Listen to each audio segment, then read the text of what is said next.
Welcome to the What's New in Autodesk Fusion for November video. In this update, we're excited to showcase the latest feature and enhancements our team has been working on the past couple of months. Let's dive in and explore what's new. First up, data and collaboration. You likely work in teams, so getting everyone on the same page is critical. We've added some great functionality in this area to streamline the product development process and help make better decisions faster. Here are a few of the highlights. In the Fusion web client, it is now possible to copy a design and include its drawings. When copying a design file, you will be presented with a new screen where all the related design drawings are shown and an option to include the drawings. You will also be able to distinguish drawings that are out of date, which will not be copied with the design.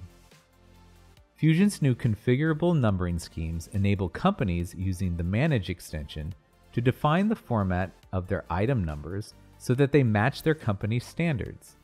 Administrators will find new tools to define their company numbering schemes within the Fusion web experience. Once the schemes have been defined, users will be able to select from a list of these numbering schemes while assigning numbers to their components, giving them the flexibility that they need when generating numbers. In this release, we've made it easier to find designs and drawings by searching more file properties such as component name and part number properties.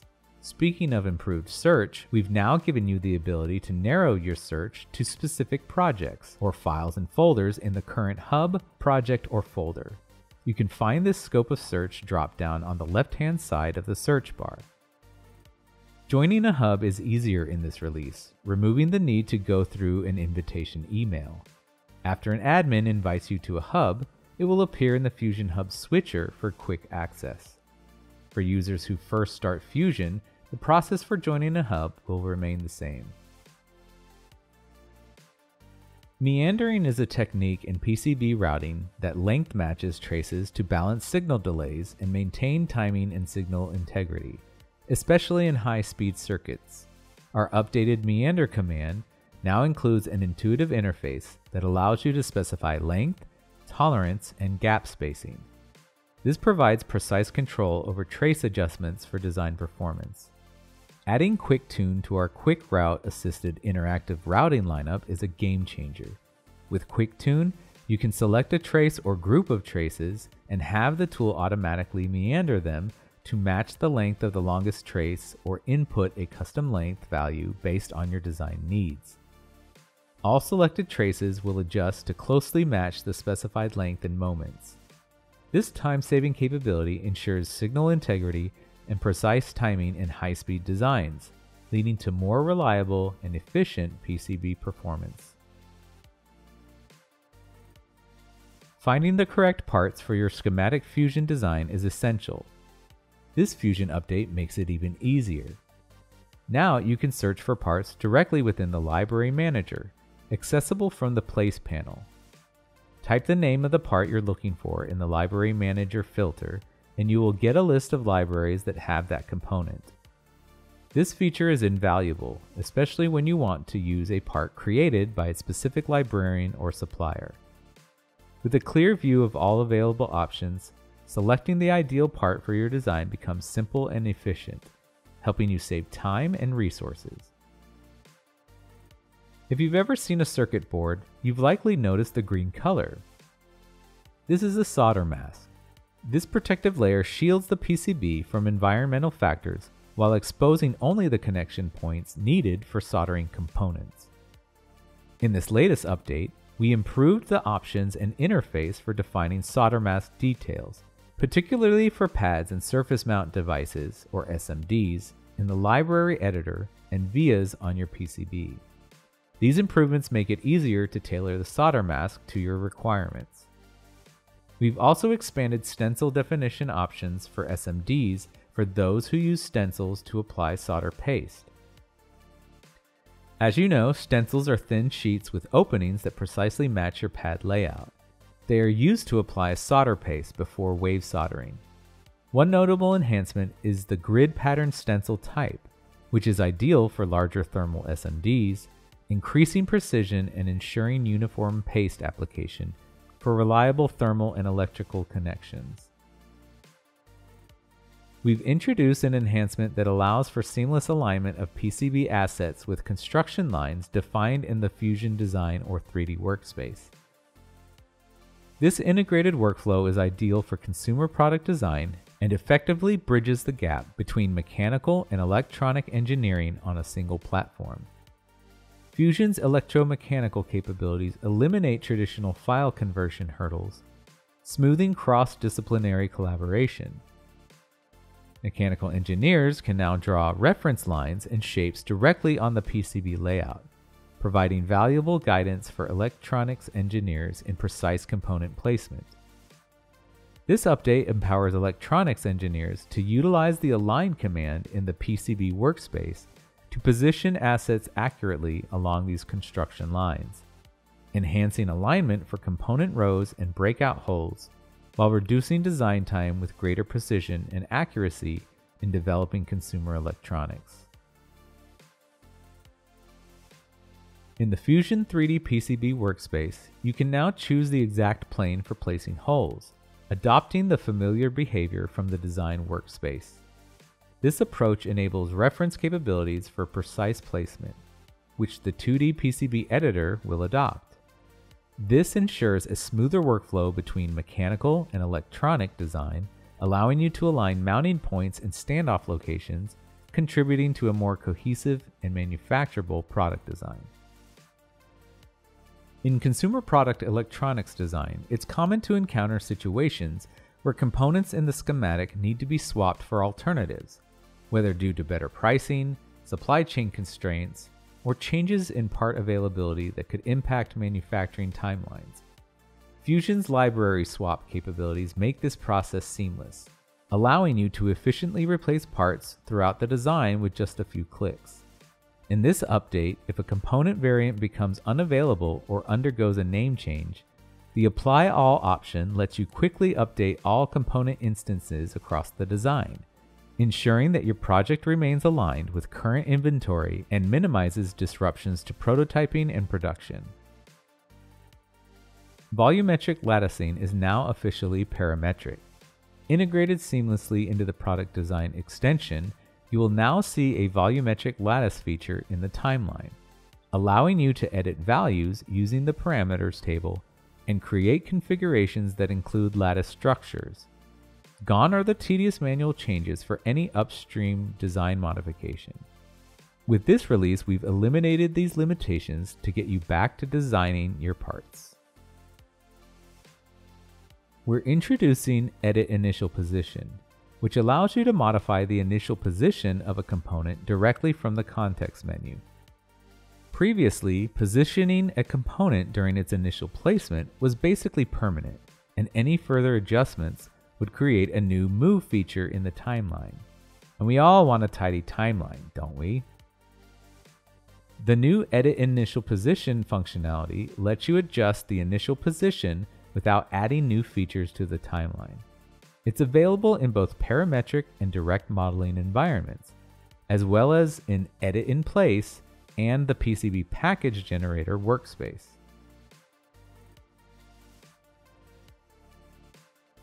In this release, we're introducing Configure on the Fly. This new functionality allows you to configure and test features as you build them, seamlessly integrating configurations directly into modeling features via an easy-to-use tab. You'll find a new second tab on modeling features that provides configuring options as they would appear in configuration mode. As you create or edit a configurable feature, use the controls on the Feature tab to define the feature, then switch to the new Configure tab.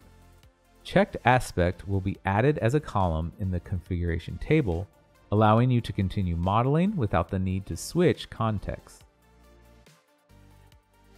The new Contextual Configure tab is available in a wide range of command dialogues, but for an extensive list of supported features, check out the What's New blog. We also welcome your feedback on which features you'd like to see supported next on the Insider Forum. We'll link more information on the Insider program in the description below. Mesh bodies can now be configured which allows you to adjust the appearance, physical material, and visibility of mesh bodies. To utilize this feature, enter Configuration Mode and click on a mesh body in the browser to open the configuration options. You can then check each option to add them as columns to the configuration table. This improvement simplifies the process of customizing and managing your mesh bodies, enhancing your overall design experience. Sketch groups are here to help you better organize and manage your sketches within the Sketches node of the browser. This feature allows you to create named groups, making it easier to sort and handle sketches, especially in complex models with numerous sketches. You can also nest groups within each other to create subgroups, providing an improved structure. Feel free to drag and drop sketches and groups to reorganize them, keeping everyone's increasingly complex designs neat and organized. We're enhancing our fastener libraries yet again by adding the most requested content type, rivets. You'll now have the ability to incorporate rivets into your assemblies using the library's automated workflows. It's important to note that the rivets will be added to their non-deformed state. This new category will appear alongside bolts, nuts, and washers, and includes over 70 different rivet families. We're excited to introduce support for configurations in drawings. You can now include multiple configurations within a single document, allowing you to showcase model states or different design iterations directly. This feature offers the option to have different sheets for each configuration or multiple configurations per sheet by adding additional base views. Additionally, you can switch the configuration for a selected base view or apply it to all views within a drawing, enhancing your ability to present comprehensive and detailed designs. We're improving the automated views creation in drawings to enhance your automated outputs. With this view optimization, redundant or unneeded views will no longer be generated, ensuring that your drawings are clearer and more efficient. This improvement not only helps in avoiding similar views that add no benefit, but also allows for larger scales and better dimension placement, ultimately providing a cleaner and more useful drawing. There has been an update to the toolpath modification tools within the addition of a new function called leads and links. This enables the adjustment of leads and links on a toolpath without requiring a complete recalculation. This not only significantly decreases programming time for toolpath adjustments, but also helps users resolve issues that might be challenging or impossible to address solely by modifying strategy parameters.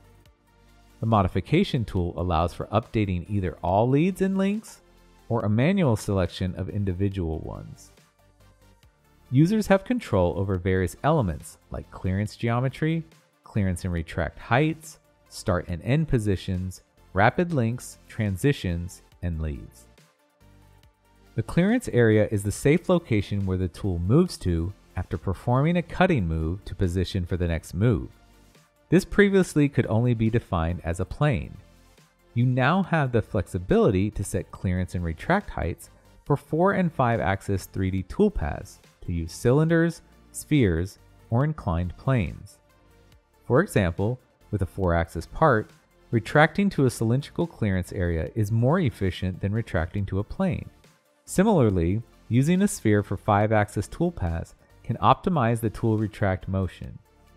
This new functionality can reduce cycle time by making rapid link moves more efficient, especially in complex geometries. The flat toolpath is a powerful toolpath, identifying all the flat regions and automatically generating toolpaths for them to be machined. We're introducing additional enhancements to the flat toolpath to refine it to be even better than before. Enhancements have been incorporated into the approach moves on closed profile passes adjacent to walls so that a horizontal arc move with a slight incline is generated to reduce the risk of the tool leaving marks on either the wall or the floor as it enters and exits the profile pass. Instances where the toolpath rolls around corners as it exits open areas have been significantly minimized as well. The standout feature Avoid in machine surfaces from September's manufacturing release greatly enhances toolpath control, allowing precise machining choices, allowing you to both machine and avoid surfaces in a single toolpath without being exclusive to one or the other. Fixtures are also automatically avoided when defined in the setup, and you can create custom surface groups with specific clearances. November updates include adding this feature to the horizontal and swarf strategies. Whisper cuts are when the tool is performing a cutting move but removing little to no material and can typically occur during rest machining. In September, we deployed an enhancement to the 3D Adaptive Clearing toolpath to reduce air cutting, and now we are adding to that with a reduction of whisper cuts during the fine steps. Reducing these whisper cuts can greatly decrease the cycle time with little to no difference in the amount of removed material, leading to a more efficient roughing toolpath. Understanding the tool axis motion of your toolpath is important in multi-axis machining. You can now display contact normals information in the toolpath data dialog settings. This feature shows the contact normals for each toolpath point available: steep and shallow, blend, corner, deburr, geodesic, advanced swarf, rotary parallel, rotary contour, and rotary parallel are currently supported, with more to come. This option is extremely useful, allowing you to visualize surface normals to identify potential issues and diagnose tool axis motion problems. The part removal process from the build plate can now be simulated by directionally cutting in either the X or Y axis direction or using the default single-step removal. When directional removal is enabled, the build plate is gradually cut away in 4 stages near the end of the process simulation, giving you a more accurate prediction of the final part distortion. You can now duplicate components directly within their 3D printer's build area. Previously, you had to duplicate parts before creating an additive setup. You can now create copies within the setup using the new duplicate command, which adds instances to the active setup in 3 ways: at the original location for manual or automatic arrangement, in an array to place parts along a single axis, or along the X, Y, and Z axis to form a pattern. For Mac users with the manufacturing extension, you will notice significantly reduced calculation times, averaging of 25 to 30% for certain toolpaths. This improvement allows better use of multiple cores on Macs, particularly for steep and shallow toolpaths and those using collision avoidance. Previously, calculations were limited to 4 cores, but now all cores can be utilized, speeding up processing times. Thank you for making it to the end of our What's New for November. I know we had a ton of updates this release, and we're really excited to see how you use them. Let us know which feature was your favorite in the comments. Stay tuned for more updates in the future, and we'll see you in February.